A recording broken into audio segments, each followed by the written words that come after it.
O Senhor esteja convosco. Ele está no meio de nós.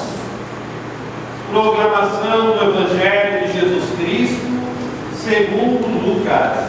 Glória a vós, Senhor.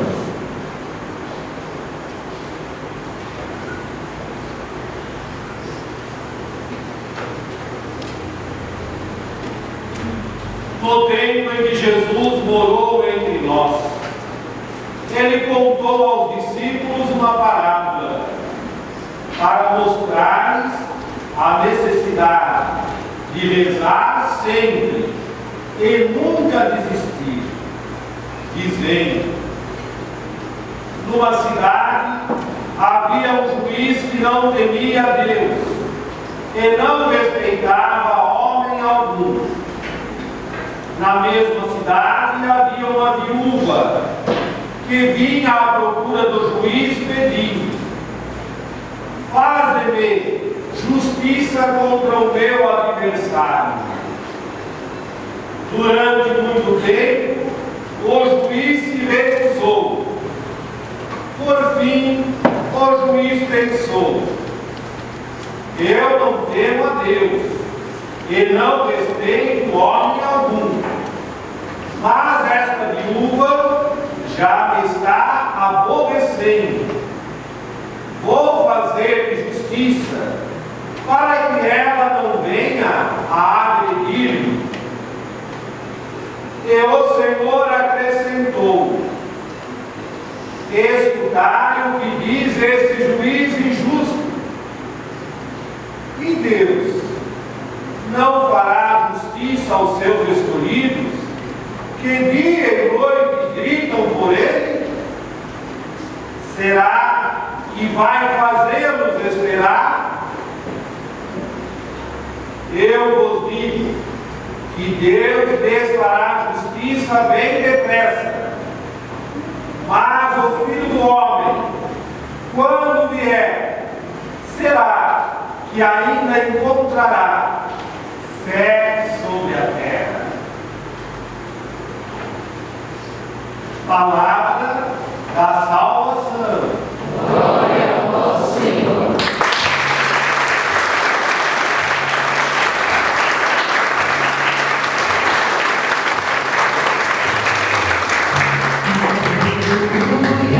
Aleluia, como Pai me amou, assim também eu vos amei.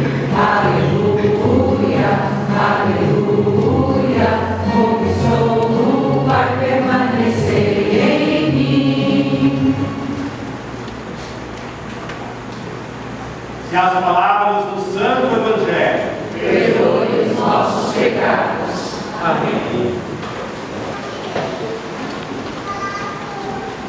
Jesus contou uma parábola para os seus discípulos, e a finalidade era mostrar aos discípulos a necessidade de rezar sempre e nunca desistir.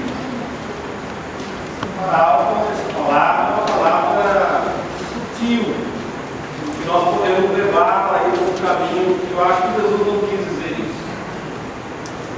Eu vou tentar aí, junto com vocês, encontrar o que verdadeiramente Jesus quis dizer ao contar essa palavra. O que Jesus quer nos dizer? Vamos partir aqui da nossa vida, do dia a dia, que talvez facilite a nossa chegada até Jesus. Vocês que são casados, homem e mulher, tá? Já aconteceu de alguma vez você fazendo algo, já de fazer algo, e você pensou assim: nossa, minha esposa vai ficar tão feliz. Ou então, o contrário também, meu esposo vai ficar tão feliz, que a hora que você fez não aconteceu nada. Ou até levou uma bronca. Eu acho que sim. Acho que isso acontece. Porque são duas pessoas bem diferentes. Homem e mulher. Bem antigamente, quando a gente trabalhava nos encontros de preparação para o matrimônio, ele dava um exemplo muito legalzinho. Um pacote em cima da mesa. Entra o homem e pergunta o que é lógica. Entra a mulher e pergunta para que é. Essa aqui é outra maneira de funcionar. Então é difícil fazer essa sintonia, né? Entre homem e mulher. Viverem aí um matrimônio feliz, né? Não feliz no sentido de todo mundo, mas matrimônio que a gente sinta alegria de estar nele, 10, 20, 30, 40, 50 anos. É um desafio. Para que isso ocorra, o único recurso que tem é o diálogo. Né? Vão dialogando e dialogando vão se conhecendo melhor. Não que as surpresas desapareçam, mas elas diminuem um pouquinho mais. Assim? Dialogando. Agora notem que são duas pessoas humanas, um homem e uma mulher. Vamos jogar agora isso para Deus. De certa forma, e as Sagradas Escrituras não nos repreendem, se nós dissermos que nós temos também com Deus um matrimônio. Deus é o nosso marido, nós somos a esposa de Deus. É São Paulo. E nós queremos caminhar com Deus. Mas não é fácil. Porque Deus é muito diferente de nós. E nós somos muito diferentes de Deus. Profeta Isaías: assim como o céu é longe da terra, assim também os pensamentos de Deus são longe dos nossos pensamentos. Por isso que precisamos ter um diálogo intenso e constante com Deus. O santo uma vez disse assim: Senhor, dai-me o ardor da oração e eu darei ao Senhor o tempo para a oração. Aí Deus respondeu a esse santo: não, dai-me o tempo da oração e eu darei a você o ardor da oração. É fácil rezar bastante. Para poder estar em sintonia com Deus. Da mesma forma que você precisa dialogar sempre com a sua esposa e dialogar sempre com o seu esposo, para haver uma sintonia entre vocês. Quando não há diálogo, não há sintonia. Isso salta aos olhos. É que nem um time que não está entrosado. Esse treino não está entrosado. Está faltando diálogo, está faltando se conhecerem mais. O mesmo acontece com Deus. Nós precisamos conhecer Deus e nos darmos a conhecer a Deus também. Por isso a necessidade de rezar sempre, sem nunca desistir. Mas tomemos um cuidado. Nós falamos de dois seres humanos, um homem e uma mulher. Depois começamos a falar de dois seres diferentes, o humano e o divino. É diferente a relação. No nosso subconsciente, ou na nossa mentalidade do senso comum, a gente pensa que a oração vai convencer a Deus de fazer algo que Deus talvez não estivesse pensando de fazer. Aqui ali naquele muralzinho ali, geralmente chega lá muitas oraçõezinhas ali. A que mais chega é de Santos Pedidos.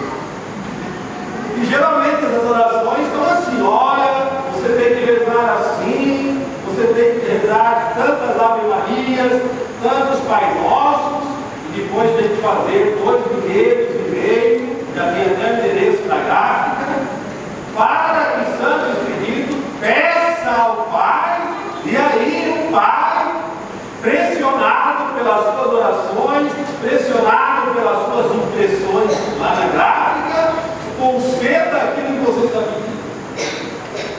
Será que é assim mesmo?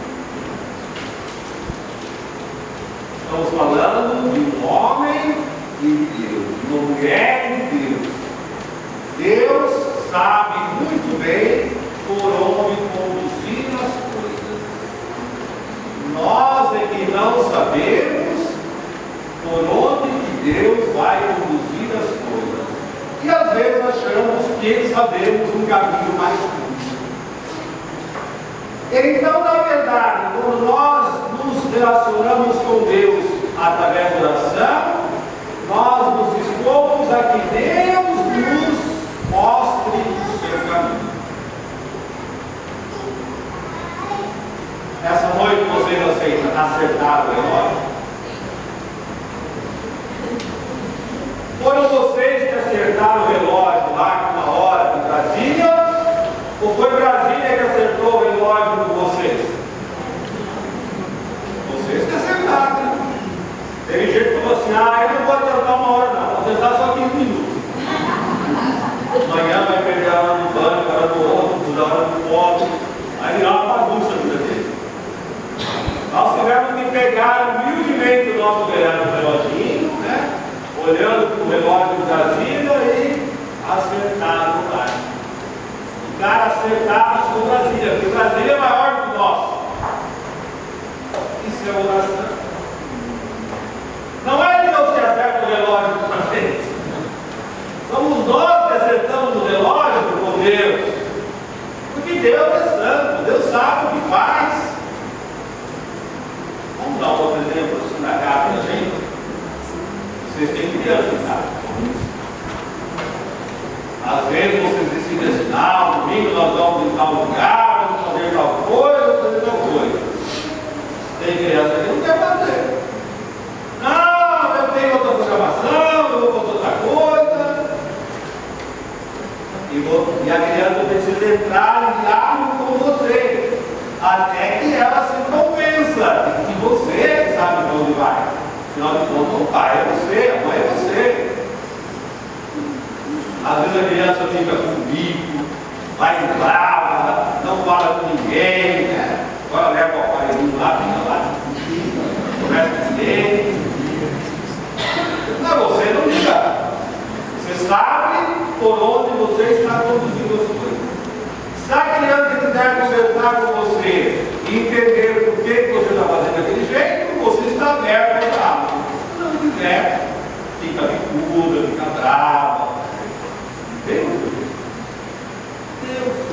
Nós somos crianças de Deus. Por isso que rezar sempre, intensamente, para que aos pouquinhos nós possamos perceber por onde Deus está nos conduzindo. E nós não sabemos. Deus sabe. E pelo que Jesus revelou para nós, Deus não é um Deus carrasco, Deus não é um Deus que quer nos pregar uma peça, que quer praticar estelionato contra nós. Não. A gente saiu do domingo passado com aquele evangelho. Se vocês que são maus sabem dar coisas boas para os filhos de vocês, quanto mais o Pai do céu, que é bom, dará coisas boas. É que às vezes a gente não está sintonizado com Deus. Às vezes não está em altar de Deus. Santa Teresa, nós celebramos aqui no culto, ela chama Jesus de amigo. Santa Teresa tem, de modo especial, um carinho com Jesus do sacrário. E ela fazia isso e recomenda fazer também. Venha de vez em quando conversar com seu amigo. E com o amigo, a gente não precisa vir com um papelzinho de oração, não precisa vir com orações decoradas, não precisa vir com livros. Não precisa. Você pode sentar aqui e começar a conversar com seu amigo com Jesus. Não estou entendendo isso, não estou entendendo aqui. Estou sofrendo aqui, estou sofrendo lá. veja isso, não veja aquilo. Esse diálogo. Mais bela adoração que nós temos na Sagrada Escritura, sem dúvida alguma, é a oração de Jesus no Horto das Oliveiras. Aquela matriz, principalmente no Evangelho de São João, aquilo é profundo. Todo Lucas também, profundo. Porque Jesus entra lá tremendo. São Lucas diz que sonsta. E depois vai rezando, e num dado momento ele diz aos discípulos: vamos embora, eu estou em paz. A situação externa continuou a mesma, não mudou nada. Os soldados estavam lá, a cruz estava lá, o Pilatos estava lá, o Herodes estava lá, a situação é a mesma. Mas Jesus se transformou. O Pai o consolou. O Pai deu a ele a força que ele precisava para sentir. Colocar na presença de Deus. Constantemente, todos os dias. Sempre, para que nós possamos caminhar nos caminhos de Deus, andar nos caminhos de Deus, fazer a vontade de Deus, nas pequenas e também nas grandes